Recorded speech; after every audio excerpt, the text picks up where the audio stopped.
So, welcome everyone to our first speaker event in the Empowered by Halcyon Taking Actions series. This is an exciting new event at Halcyon that aims to support young people in going out into the world as responsible global citizens, encouraging us all to seek knowledge and take ownership of our actions and embrace difficult conversations with courage. We are honored to be joined this evening by Dr. Eva Thorne. Dr. Thorne works on policy and technology in the developing world, as well as COVID vaccines and treatment for developing countries for the Tony Blair Institute for Global Change. It is a privilege to welcome you tonight, Eva, and we're very excited to hear your thoughts and knowledge in service of social justice. Thank you everyone for attending this evening. Please feel free to keep your cameras on and microphones muted. There will be time at the end of the lecture for the Q&A, and this session will be recorded.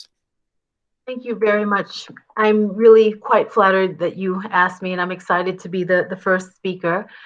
So I do have some slides, and I'm going to do a brief presentation, and I want to leave as much time as possible for discussion, especially with any of the students who are on the line. So the title obviously is Knowledge in the Service of Social Justice, and it really is about moving from ideas to action.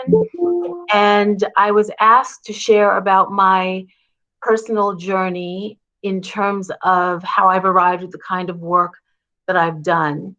And I thought about this in the context of the Halcyon students who are very bright and inquisitive, and how might some of the things that students are learning help them think about what they could do to make the world a better place. So the presentation is in two parts. First, what I'm currently doing. And then the second is the somewhat circuitous route to explain how I got to where I am. So where I am currently, and I know he's a bit of a lightning rod for some, but this is a photo of the Right Honorable Tony Blair. For younger students who may not know, he was the Prime Minister of the United Kingdom between 1997 and 2007. And currently, Tony is the executive chair of the Tony Blair Institute for Global Change, which is where I have worked in different capacities for the past 7 or 8 years or so.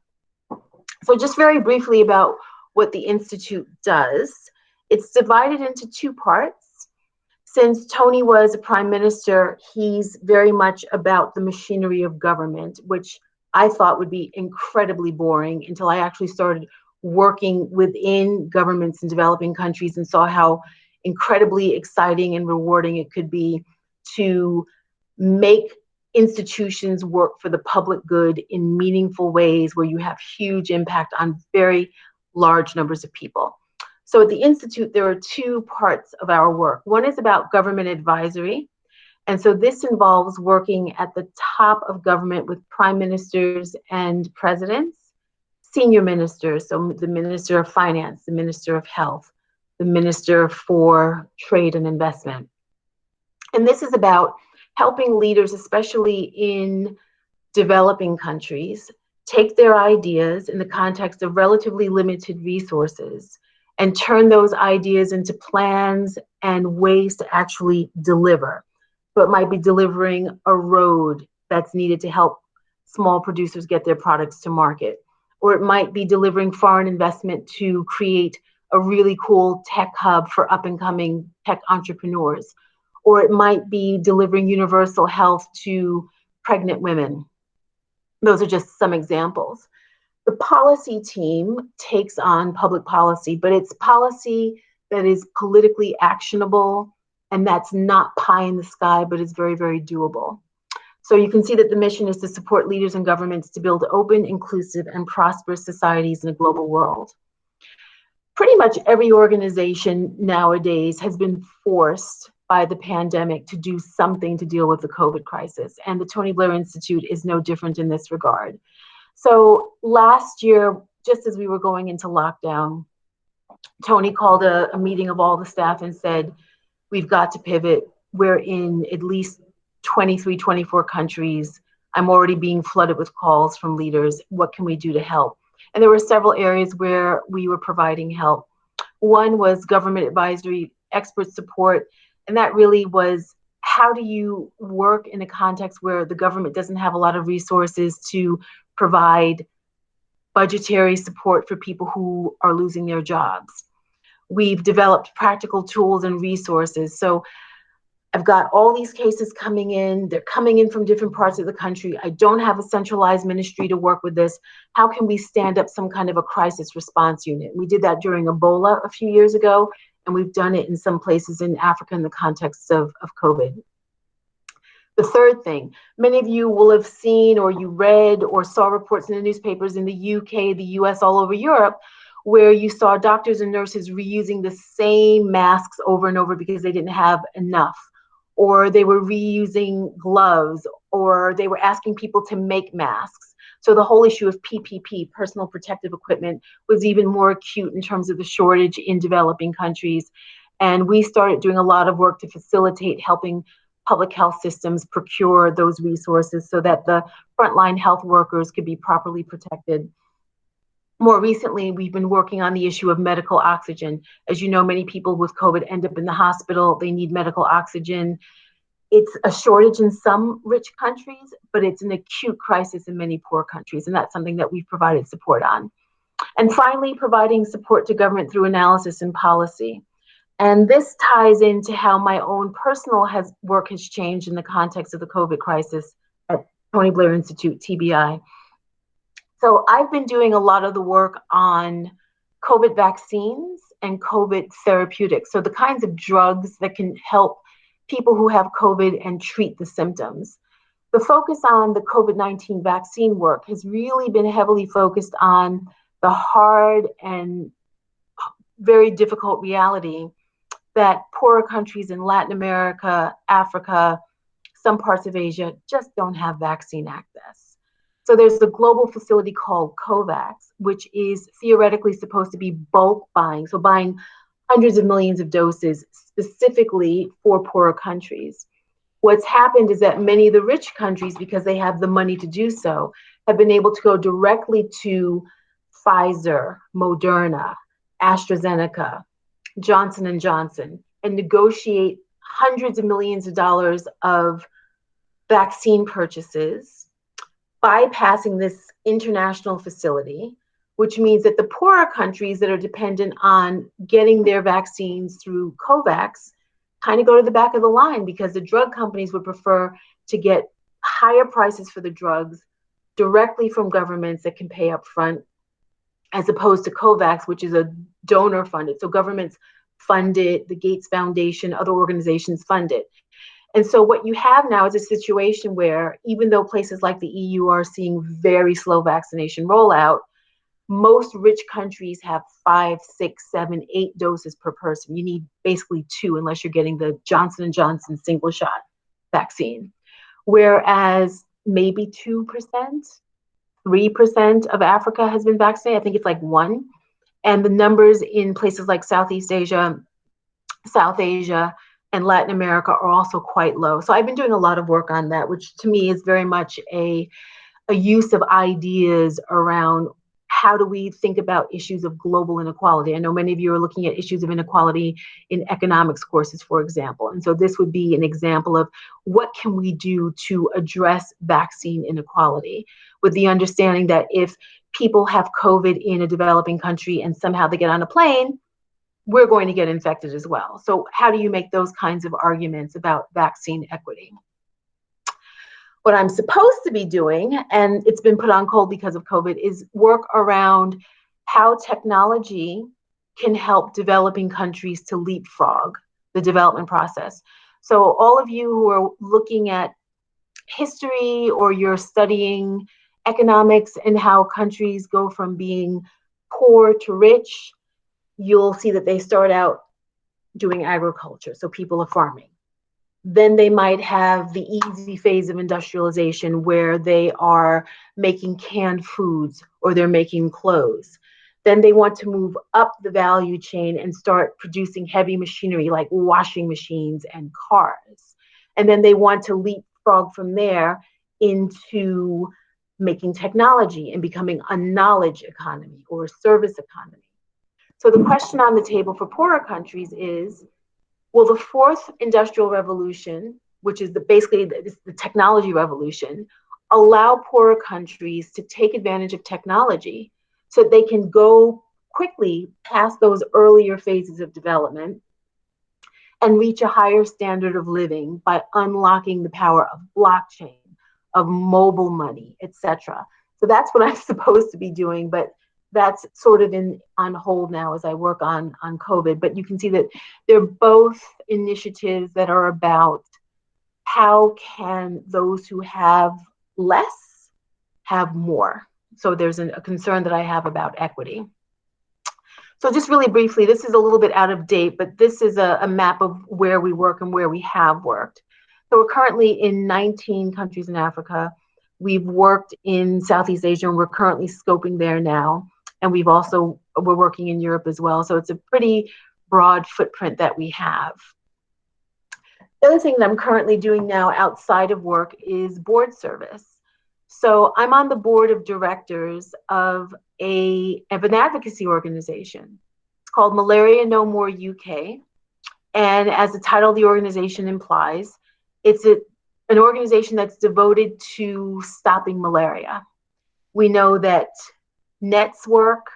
We know that other kinds of mechanisms can work, spraying with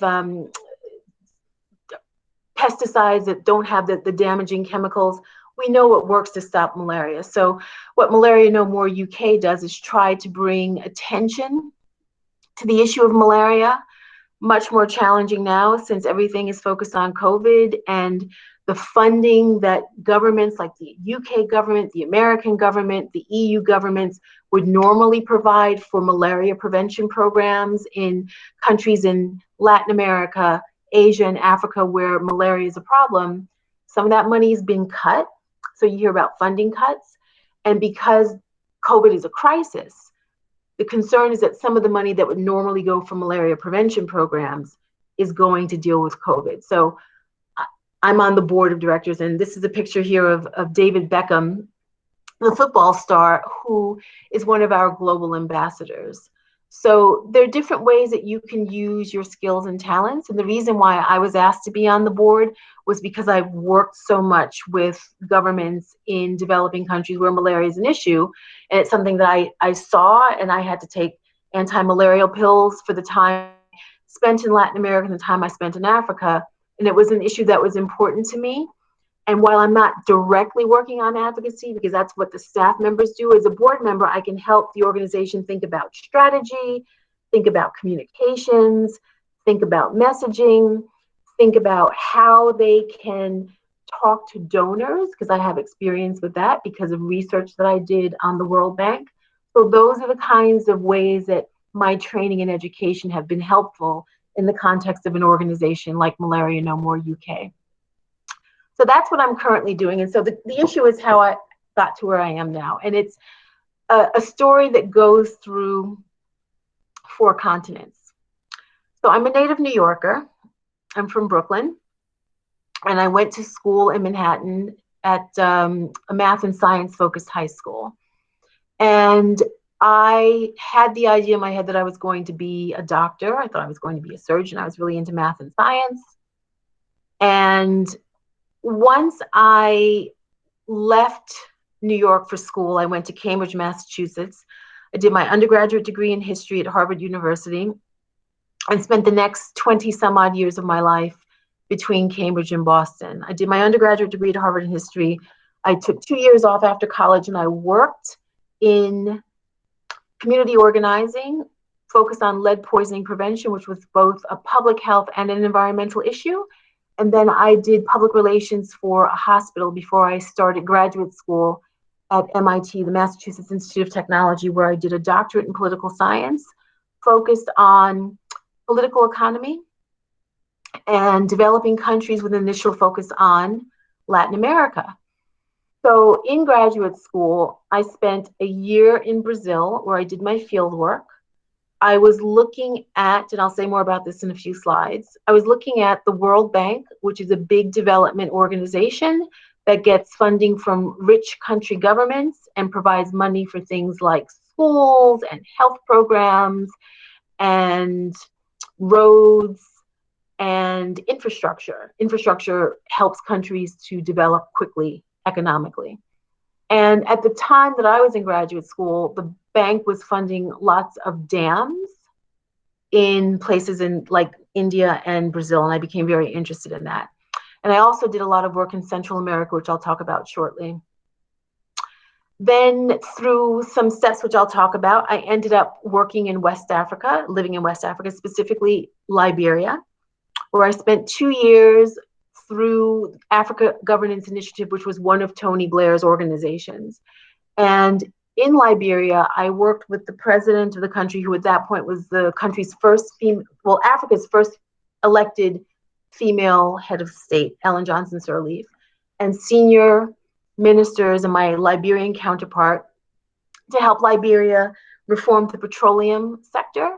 So working to help them get a better petroleum law, a new petroleum law that would deal with environmental issues, that would deal with public participation, that would deal with corruption by having transparency and more accountability, etc. I wasn't keen on working on oil and gas because of the issue of climate change, but I also understood the hard reality that poorer countries would be likely to exploit their resources because they didn't think they had anything else. And so it was sort of like a harm reduction strategy. And after 2 years, the country of Liberia and the rest of the regions, Guinea and Sierra Leone, had an outbreak of Ebola, and Brooks's international school there closed. So Tony Blair asked me to come to London and to restructure the policy and research unit of his then commercial business, which he has since closed down and put everything into the Tony Blair Institute, which is a not-for-profit. But the policy and research work took everything that I learned in school, which was very pie in the sky, and made it really practical. So we worked with governments that would say, I want to reform my education program. What should I do? Or they would ask questions like, we want to do better investments in technology so we can build up our economy that way. Who's doing the best work and what route should we take? So it's taking all that political sciencey stuff, all that learning about development, and using it in a practical way so that millions of people could benefit. So ideas into action.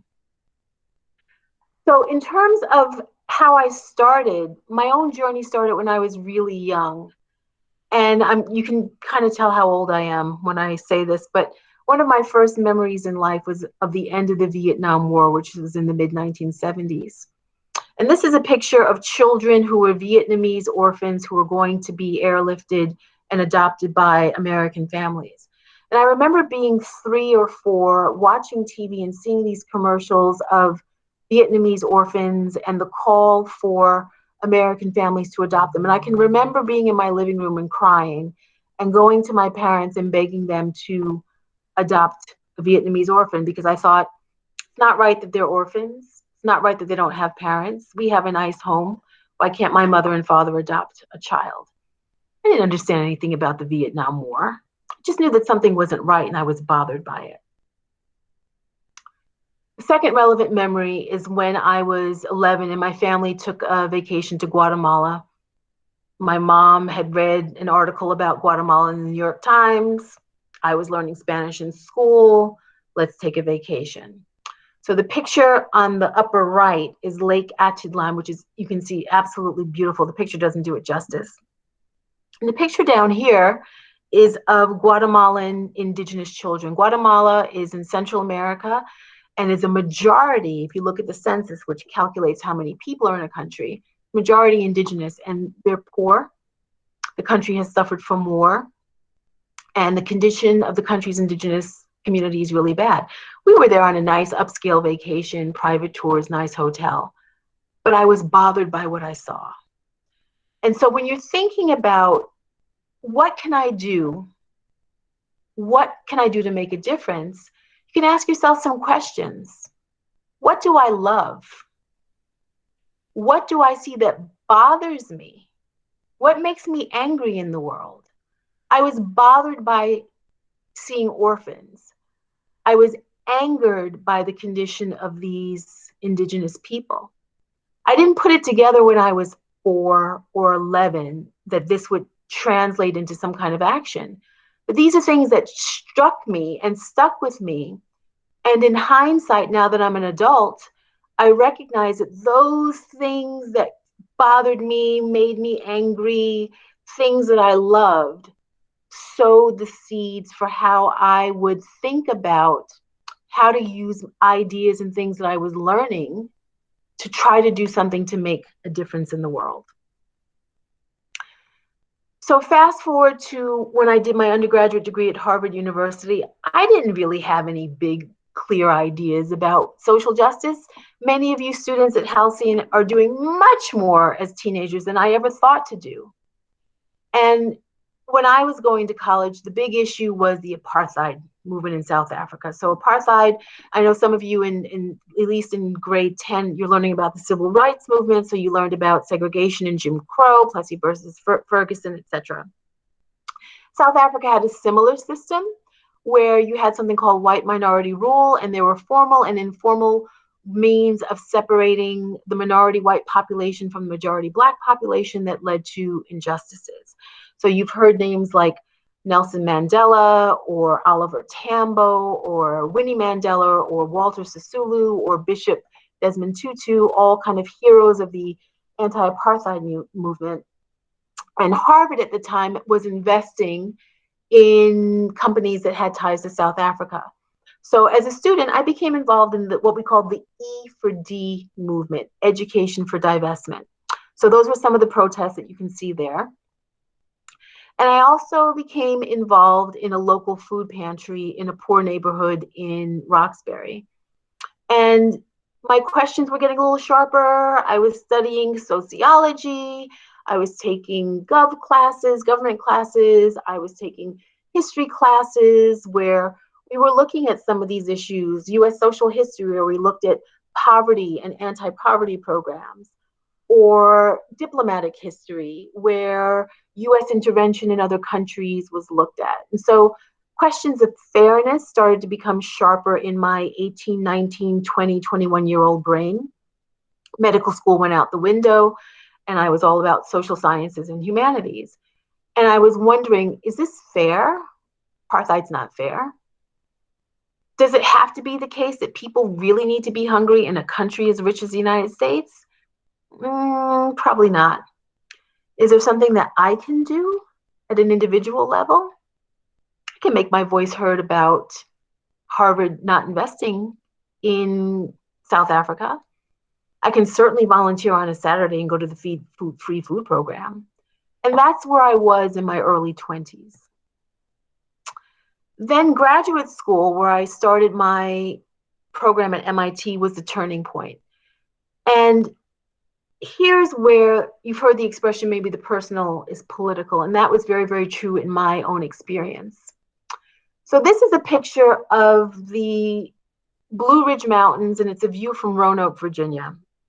It's not my family's property, but it's very near where we have property that my maternal great-grandfather, who was a slave, was able to acquire property.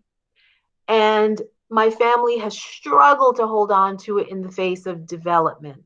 So the power company wanted a piece, the Explorer Park wanted to come and turn it into a riverway, because the river runs through our property, for canoeing, and wanted to take the land from us essentially for development purposes. And my family has been trying to hold on to it. It's beautiful. It's got wild turkeys and deer and black walnut trees, and we don't live there anymore, but we still have the property. And the issue of land loss, especially amongst Blacks with roots in the South, who came into land the way my family did, became really personal for me. And in graduate school, I wasn't interested in studying domestic US politics. I was really drawn to developing countries and became very interested in and enamored of Brazil, because I was looking at the World Bank, which I mentioned before. I oddly became obsessed with the issue of dams, because dams that the World Bank was funding were displacing hundreds of thousands of people. They were destroying beautiful, pristine areas in China and in Indonesia and Brazil. And I decided I was going to do my field work in Brazil. So I went and lived in Brazil for a year. And one of the places that I went, the bottom left and the bottom right pictures, it's the Kalunga community in the state of Goiás, which you might not be able to see it here. It's a few states below the legal Amazon. And no electricity, no running water, no roads. I had to ride 8 hours on horseback between several men. They were in the family, armed because there was rural violence. And I wanted to go to this community because they were going to be flooded out by a dam. And that felt really political, and it felt personal because what I saw in my family's struggle to hold on to our property in Virginia seemed very similar to what was going on in the Kalunga community. And this community was, as I said, descendants of escaped slaves called a quilombola. They'd been living in this community since the late 1600s. And now they were going to be faced with eviction by a large dam that was being funded with money from the World Bank. And I was looking at the World Bank's policies on involuntary resettlement and indigenous peoples. So you can see like a really direct connection. There are these ideas about how you do resettlement. There are international conventions on indigenous rights, the International Labor Organization Convention 169. What does that mean in practice? It means that indigenous people should have rights to their land. They should have land titles if they've been in the area for a certain period of time uninterrupted. And here it was in the flesh in this Kalunga community in Brazil. And I had my own odd variation of it with my family's land in Virginia.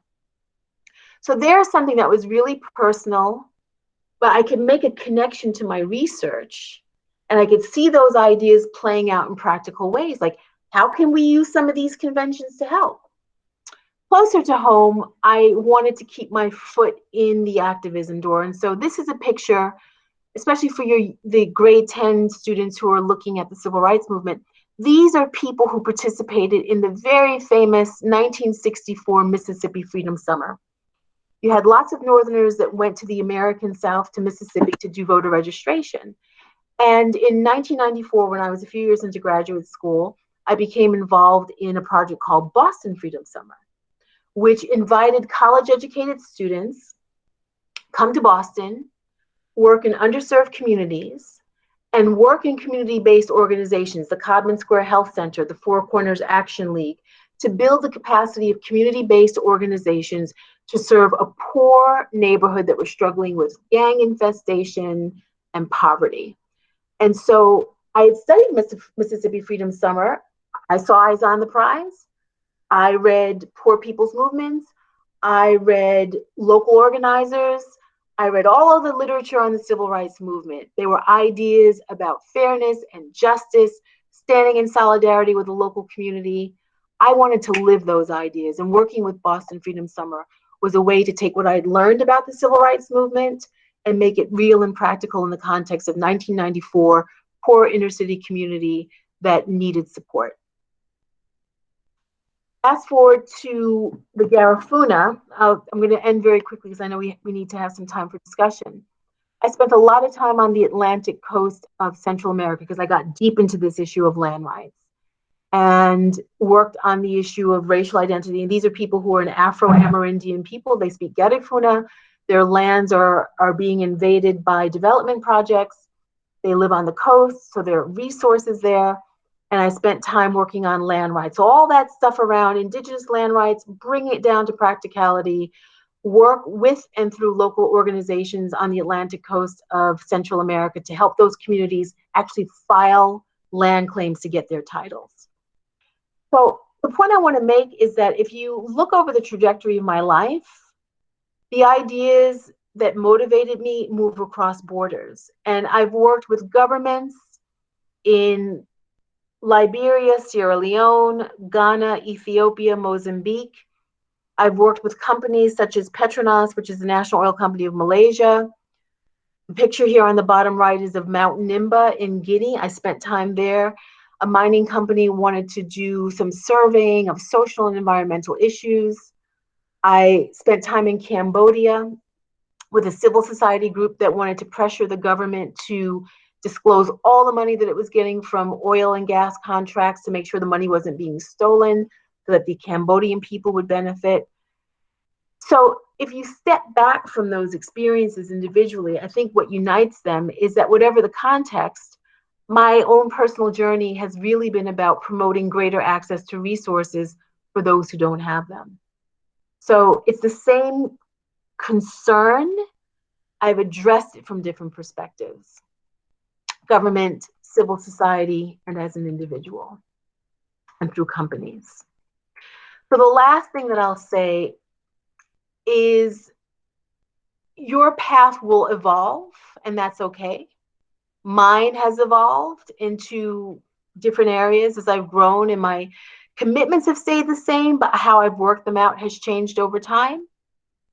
And I'll just leave you with this, just to summarize. It's a journey.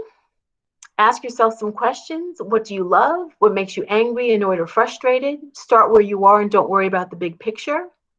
Assess the fit of what you're doing. Try things out. Are you engaged? Do you find yourself wanting to learn more?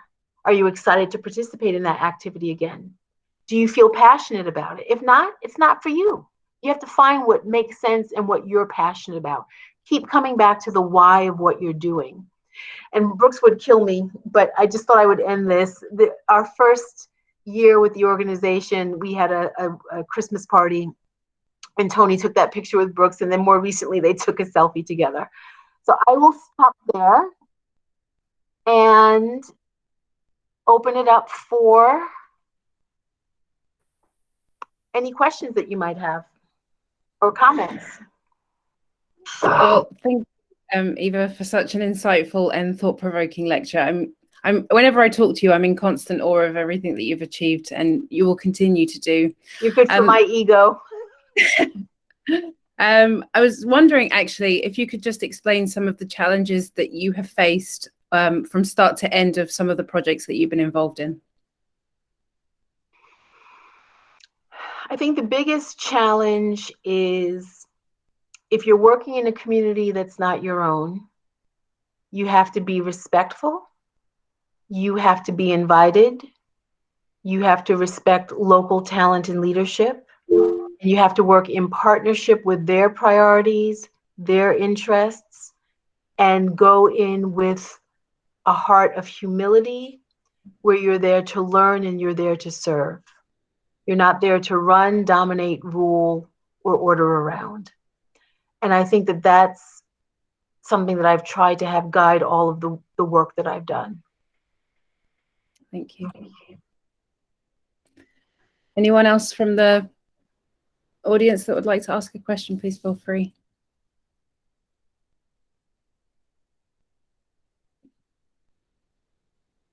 Oh, Brooks is Eva's son. He's a grade 10 student at Halcyon.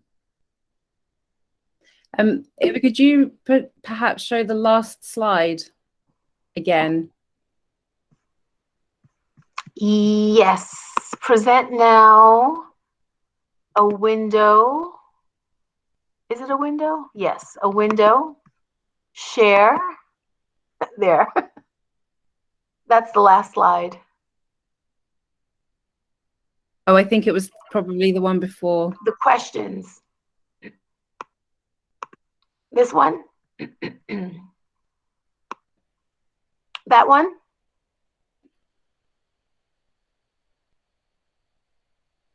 Yeah. Okay.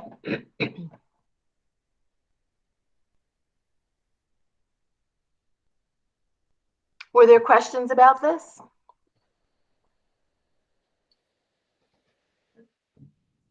I have actually have another question, and it's more from my own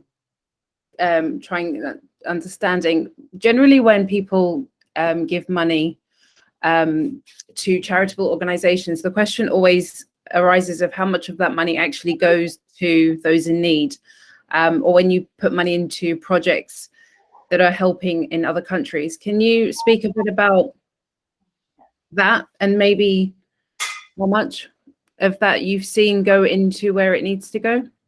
That's a good question. So when I make assessments about that, you kind of have to dig a little, and I always look, if I see, excuse me, 50% going to overhead or 50, 60% going to salaries, I don't give. I'm looking for, and I think a good rule of thumb, you want as much of the donation to be going to actual program. So you want an organization that's working to keep the overheads, how they pay for the lights, how they pay for the rent. You want that kept low, and you want your donation to go directly to those in need. So usually a nonprofit is forced to disclose those kinds of things. So you kind of have to do a little bit of homework, but it certainly is an issue. And we certainly have seen a number of organizations where donations have gone not for program, not for people, but more for marketing or comms or salaries. And those are organizations that you want to avoid, definitely. Thank you. Steph, would you like to ask a question? Hi, thank you for your really interesting talk. I had a question, I guess aimed at for the students, really. I found it really interesting that you've carried on with your activism as well as working from the inside to make change. Do you think that one or the other approach is more effective in bringing about change, or should students just go for whichever option they feel they most enjoy? I think when you're 13, 14, 15, 16, you just need to try different things. I don't think that I would advocate getting locked into one or another. Some people might be better suited to weekend warrior activism. There's nothing wrong with that. Or maybe they find a way to make activism their life's work in a way that feeds their souls and can pay their bills, and that's great. I think it really is trial and error and experimentation, because 13, 14, 15, 16, 17, you're learning and growing all the time, and what interests you will likely change. So I think I would probably just advise broad exposure to a variety of options, and then just kind of seeing what you're drawn to. I think for me, because I like to stay engaged and involved, I've tried to find a way to do meaningful work that will pay my bills, but also has some kind of a make the world a better place component, and still like to keep busy outside work as well. So it was important for me to be able to do both. Thank you. Rita, would you like to ask your question? Sure. Thank you. That really inspiring and interesting talk, as everyone has said. I'm just wondering, what would you advise a young person who gets pressure either from their peers or their family about, getting, a real job, where you are, a professional job? I'm not saying I feel that way. I'm just saying there's a lot of pressure out there on young people to, unfortunately, we live in a very capitalistic society. Well, fortunately, unfortunately, that's a whole other thing. Won't get into but I'm just saying there is pressure on young people. What are you going to do with that college degree, or what are you going to do if you don't go to college? So I'm just wondering if you ever received such pressure, and and how you would, especially in your earlier stages, how you would recommend or advise young people stick to what they're looking, till they find their passion, as you say. It's a really good question. So when I graduated from college, we were going into a recession, and I was grateful to just get any job, and I happened to end up working for Lead Free Kids, which was doing organizing with landlords around lead poisoning prevention. So it had an organizing and a social justice component. I would say if you're being pressured by parents, don't waste your college degree, put it to good use. It is hard to resist that kind of pressure. I don't want to be Pollyanna-ish about it. And I guess I would say try, if possible, to find something where there's some balance. I guess it ties into the previous question where you're doing a job that will pay your bills and will give you some level of satisfaction. Because I mean, probably most of us have ended up doing some kind of a job that we didn't necessarily love. But because of the kind of education that our kids are getting, they're really in a privileged position, I suspect, to be able to have the kinds of networks and have the kinds of opportunities where they can get enough of both, where they're doing something that's respectable, that will make the parents happy. And I'm on Brooks about some of this also.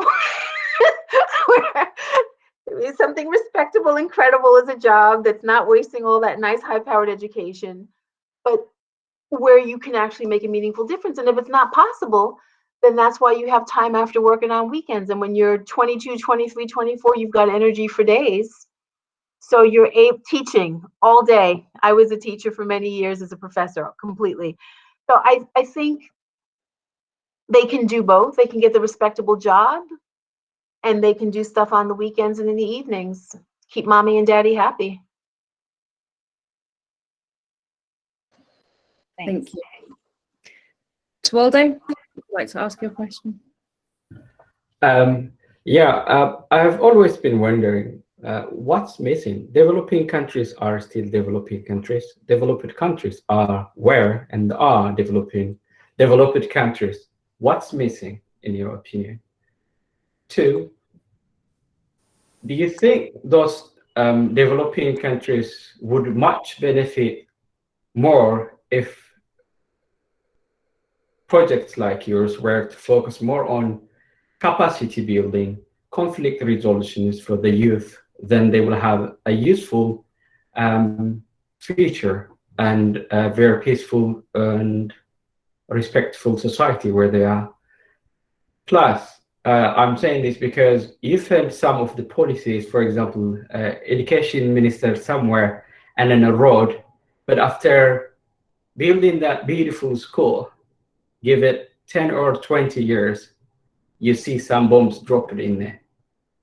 But if you were to build in more of conflict resolutions, sharing the resources that they have, do you think they would be benefited more if projects like yours were to focus more on respectful dialogue amongst the young generation of these developing countries? So you're asking big questions. So let me take the second part of your question first. So when we work in a country, we work only at the invitation of a president or prime minister, and we work only on the priorities that the president has set. We don't go in and say you should do this, this, and this. The president will say, I want help on these 4 areas. We say, fine.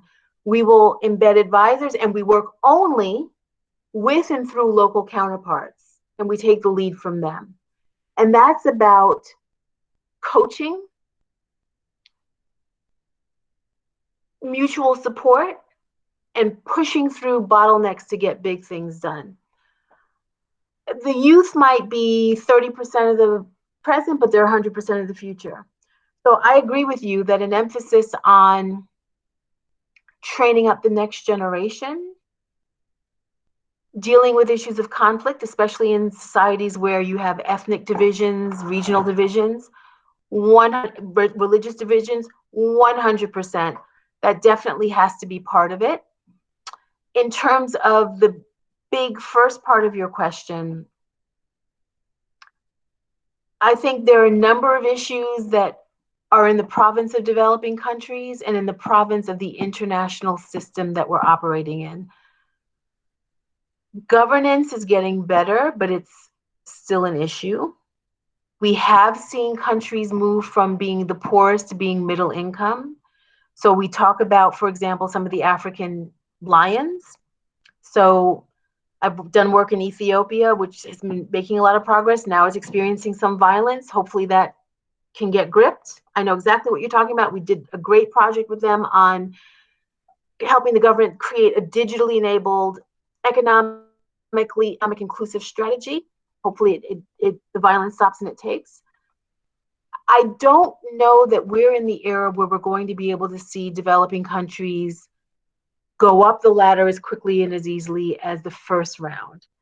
And as North Atlantic and East Asian countries have developed, the rules of the game in terms of trading and protectionism, all those things have changed in ways that do make it more difficult for developing countries. I think that we need to ask deeper questions about what we mean by development. And I think we're going to be moving into a different kind of conversation, which is you've got so much wealth and stuff in the global north, and the conversation about climate change, and Southern countries saying, well, you all polluted the environment. We need to do that too, because that's how we're going to develop. Well, no, we all need to do climate change.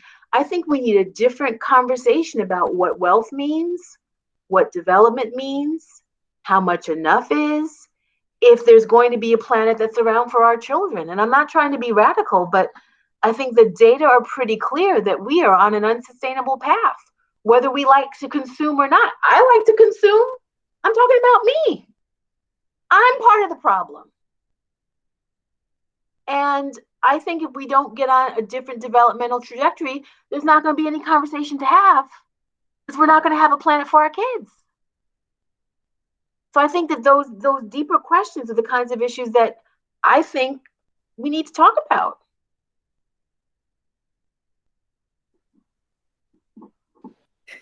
Yeah. Sorry. It has to be said, and we do need to consider it. Octavia, would you like to go ahead and ask your question? Sure. First of all, I wanted to just thank you for your presentation. And I wanted to ask, because I know that you mentioned sustainability in developing countries and how it's difficult because when you don't have access to those more sustainable options, it can be difficult because you just have to sort of like make the choice of picking the, I guess, less sustainable options. And I was just wondering like how you, or how this has been like combated, or what types of solutions you've sort of found to this problem of like the inaccessible sustainable options. You mean in developing in the global south, or? Yeah, just in those developing countries, like you were saying, some countries in Africa, how in development, like for like you having to use coal and oil as opposed to more sustainable options just because of lack of access. So the good news, there is good news. The good news is that the main, apart from talking about COVID, because it is what it is, what we're hearing from a lot of leaders all over Africa and other developing regions is about climate adaptation, because it's in their face. The soil is eroding. They're not having the same agricultural yields. There are more mudslides. There are more climate events that are driving small producers out, that are creating water and waterborne disease. There are locusts, all this craziness, all connected to climate change. And so the number one thing apart from COVID that we're hearing about is how can we make our economies resilient by using clean and green technology? How can we move away from coal and dirty power plants to wind and solar and smart off-grids? How can we use technology to reduce the carbon footprint and green our economies? How can we not focus on exploiting oil and gas resources? So that is a very, very current conversation. And that makes me feel hopeful that the leaders have clocked it, because it's in their faces all the time. And they're not going to have a country unless they get to grips with this. So they are working on different ways to leverage what they have to adapt climate change and to address it. So that does give me hope. And a lot of this is being led by the next generation, which is definitely cause for hope and celebration. So those kinds of things are happening, which is good. Thank you. Good question. Yeah. Right, so it's very complicated. I know I've got 2 more hands that are raised and a couple of questions in the chat, and I want to get to everybody as well. So Farah, would you like to answer your question, and then Daniel after you, and then I'll ask the questions in the chat as well. I was just going to highlight a question in the chat because I thought it was something I think too as well. What kinds of opportunities do you suggest when referring students to social justice, with the understanding that a lot of the way charities and these things are set up are not really serving justice in a greater sense?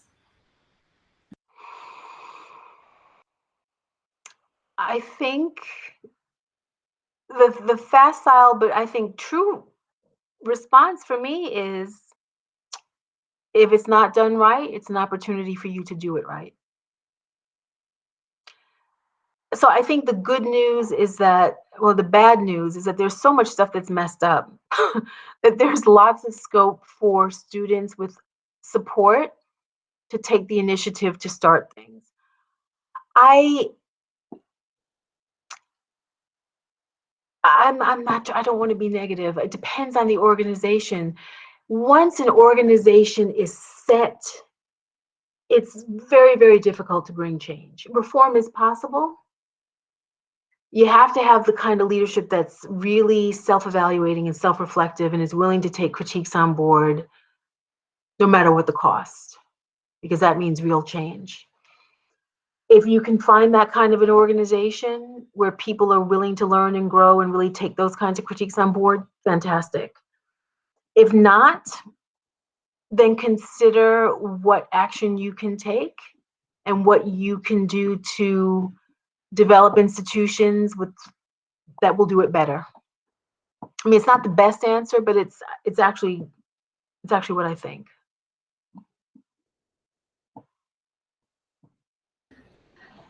There's a question that probably coincides a little bit with what you're saying in terms of, sometimes it seems like one person can't make a difference, but what would you say to a student who wonders whether it really makes a difference to start a small campaign in school, for example? Oh my gosh, it totally makes a difference. One person's action is everything. Let me give you a concrete example from your generation. The Swedish teenager, Greta Thunberg, she sat in the hallway, and then she sat outside her school by herself, being ridiculed and ignored and poo-pooed every day. I think the woman sat outside the school and on the floor for like a year. And look at what's happened now. She's one person, and she started off by herself. Or Rosa Parks was tired. The grade 10 kids. She's tired. I'm not giving up my seat. I'm sitting here. And look at what happened with those Montgomery boycotts. One person can make a huge difference. Never poo-poo, or what is it? A journey of 1,000 miles begins with the first step. Maybe it'll blow up into something big. Maybe it won't.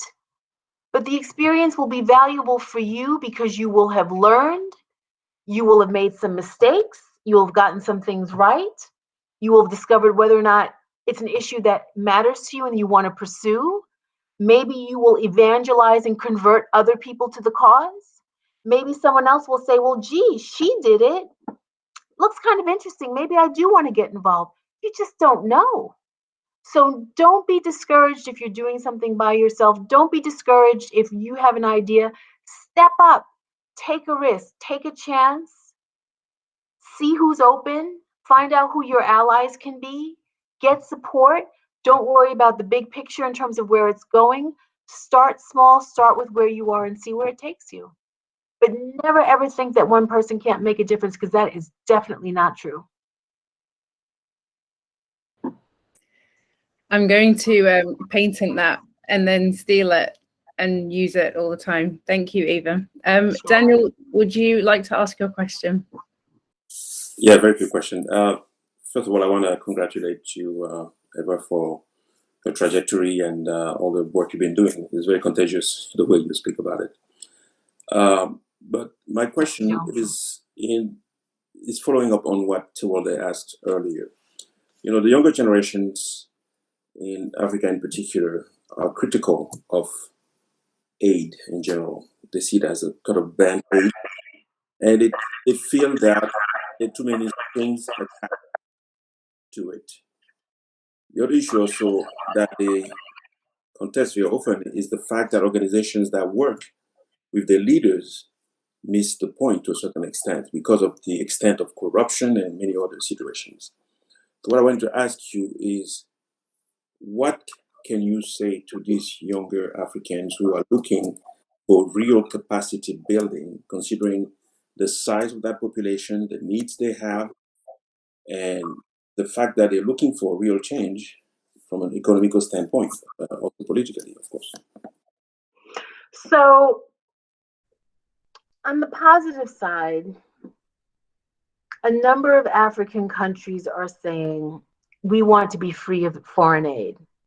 So the government of Ghana, we call him Nana double A, Akufo, has made it a commitment to be free of foreign aid. Rwanda similarly wants to move away from foreign aid. We'll see what happens with Ethiopia, but Ethiopia is modeling itself after Rwanda and Singapore, wanting to be free of aid. So there are some African leaders that recognize aid's not all it's cracked up to be. And that's because they want independence from the West and independence from China, which is, as you know, a big player in sub-Saharan Africa. I think one of the things that makes me hopeful when I travel to the continent and I see smart, hard-driving, hungry, talented young Africans is the fact that this technological revolution is their friend. So the ability to access online learning. I can't tell you how many I've met who've gone to some YouTube thing or some online thing and they've taught themselves the code. Now they've got some big tech gig and they're all over Upwork and they're making money and they're hiring others and they're doing web apps and they're bootleg, jackbooting stuff. I mean, lots of innovation. And I think I'm hopeful about what I see in terms of the raw talent. In terms of the capacity issue, there is a lot of reform and restructuring that needs to happen with education at the primary school and at the secondary level. And what I also see that makes me hopeful is that because there really has been some progress over the last generation, I do see that there are many highly educated Africans that are going back home because there are opportunities that are opening up. Now, it's not easy all the time, but I do see more than a trickle of those who've been educated in Paris and in London and in Canada, the United States, who say, you know what, I want to take my talents back home and build. It's not at scale. It's not enough. But I do think that in general, I do see movements, not in every country, but in a number of important countries, I do see some movement in the right direction. I agree that aid has its benefits, but it also has a lot of limits. And so the extent to which there are agendas being set to become self-sufficient through domestic resource mobilization, I think that's to the good. But it's not a full answer, but it's a partial answer. In the right direction. Yeah, thank you. Well, thank you very much, Eva. You have given me much for consideration and thought, and this was a very thought-provoking and inspiring speech. So thank you for starting off our guest speaker series, and I'll definitely be picking your brains in a one-to-one session. So thank you. Well, thank you so much for asking me. I'm really very honored and very flattered, and was really very excited to be able to do this. So I'm grateful to you and grateful that Halcyon is putting together something like this, and I'm excited to see what our students, our kids will do. So thank you all. Thank you. Thank you everyone for attending. Bye-bye.